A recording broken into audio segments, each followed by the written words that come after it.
Hey, it's Jordan with Status Coup. Vice President Kamala Harris had her first official sit-down interview for her presidential campaign, and boy, did CNN treat it like the Super Bowl. Round table of pundits and, countdown clock 2 days before. But not a lot of new information. I would suggest it was a bit of a softball, if you ask me. A lot of poll-tested, consultant-fed answers by Kamala Harris. I'll let all the other channels dissect every specific answer and all that. I actually think the bigger reveal from this was not really Kamala Harris, but the questions CNN asked and did not ask. If you really paid attention to the last decade, quite the discrepancy if on CNN's questions and priorities, say for Kamala Harris versus Bernie Sanders. I will tell you, first and foremost, one of my highest priorities is to do what we can to support and strengthen the middle class.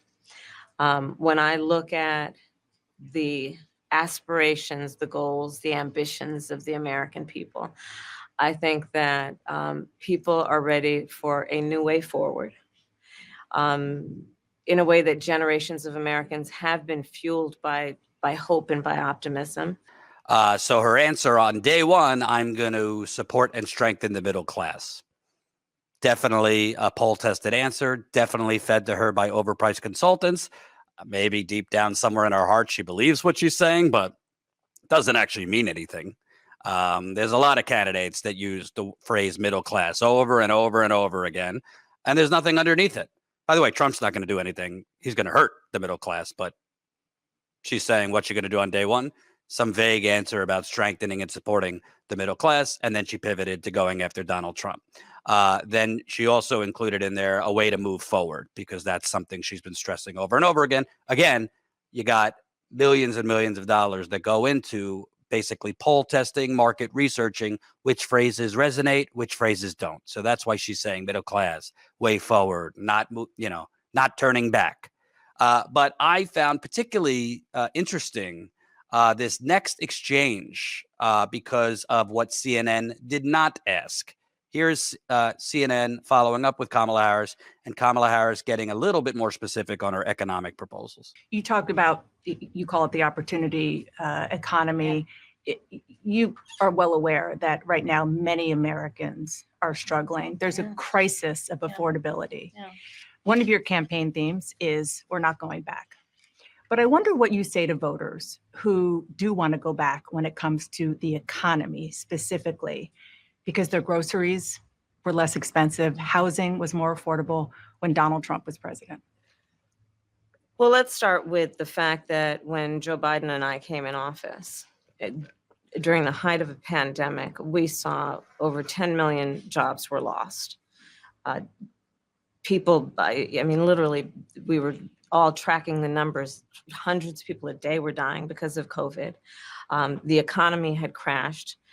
In large part, all of that because of mismanagement by Donald Trump of that crisis. When we came in, our highest priority was to do what we could to rescue America. And today, we know that we have inflation at under 3%.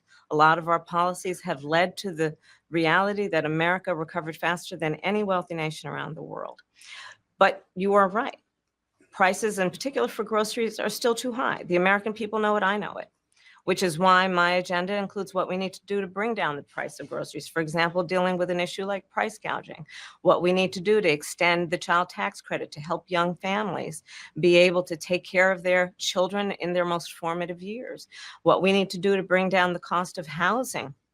My proposal includes what would be a tax credit of $25,000 for first-time home buyers, so they can just have enough to put a down payment on a home, which is part of the American dream and their aspiration, but do it in a way that allows them to actually get on the path to achieving that goal and that dream. So you have been vice president for 3.5 years. Yeah.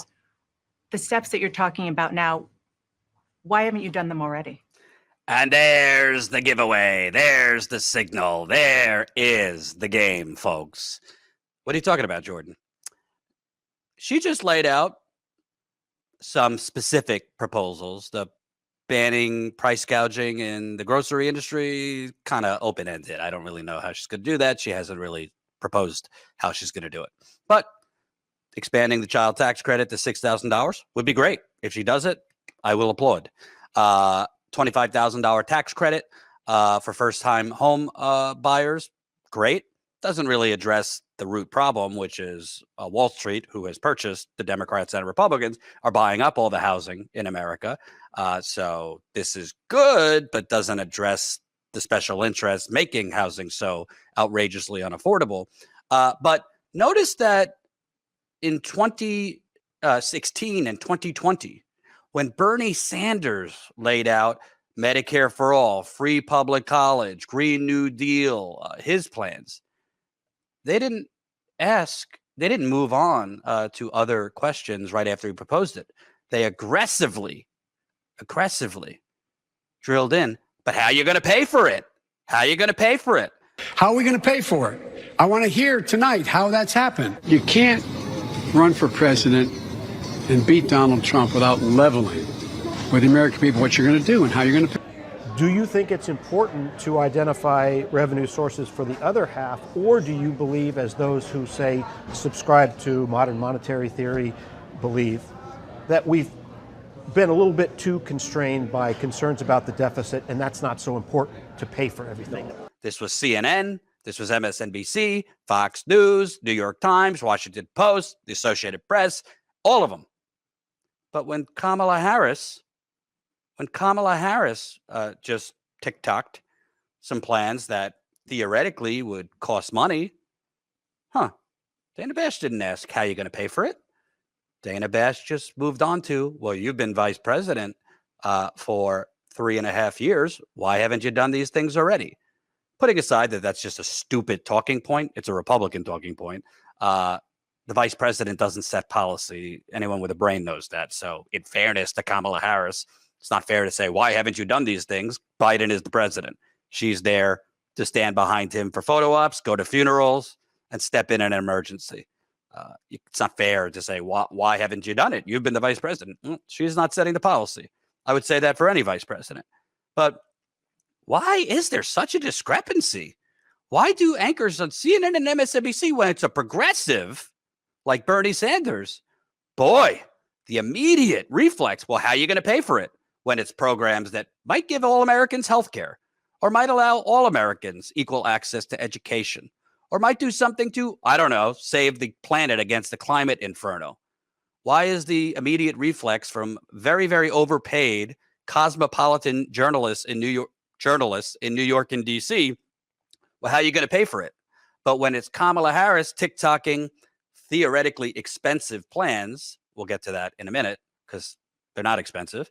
They don't even follow up how you're going to pay for it. I think I know. I think I might have a theory. Could it be? As Chris Cuomo just pointed out, I credited him on News Nation that the donors who sat atop the DNC convention in Chicago and all those boxes were paying, $500,000, $1 million, $1.5 million for those boxes and suites, and have basically purchased our politicians.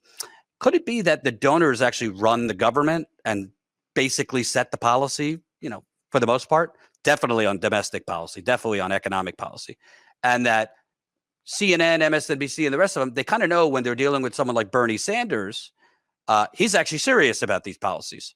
And if he got in there, there's actually a threat that some of them might happen, or at least he's actually going to fight for them. So he's actually a threat. His followers were a threat to the economic status quo. So they have to, CNN, MSNBC, the corporate media, their job number one is to projectile propaganda rockets about how you're going to pay for it and confuse the viewers and the readers about how the actual American economy works, and to confuse people and to muddy the water a little bit on, well, we have to pay for all these things, so how are you going to pay for it? So that they could turn public sentiment away from the person like Bernie Sanders proposing basically what every other comparable civilized industrial country has, like free healthcare, free education. But with Kamala Harris, not even a follow-up how you're going to pay for these things. And by the way, they don't usually follow up with Republicans either. When Trump and Republicans propose their massive tax cuts and deregulation, the answer, the follow-up question isn't really how you're going to pay for it, because the parent companies of CNN, MSNBC, they want those tax cuts and deregulation. So the anchors aren't going to push back how you're going to pay for it. And with Kamala Harris, I surmise they're not asking how you're going to pay for it because they kind of know these things aren't going to really happen. Biden ran on a $15 minimum wage, a public option for healthcare. Magically disappeared as soon as he got in office. He unilaterally surrendered on a minimum wage. And I don't remember him even mentioning a public option after he got elected.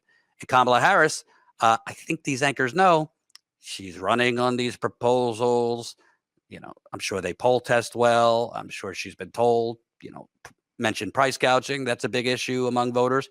But is she going to actually fight for these things? Is she really going to fight or pass in this Congress a $6,000 child tax credit, $25,000 tax credit for first-time home buyers?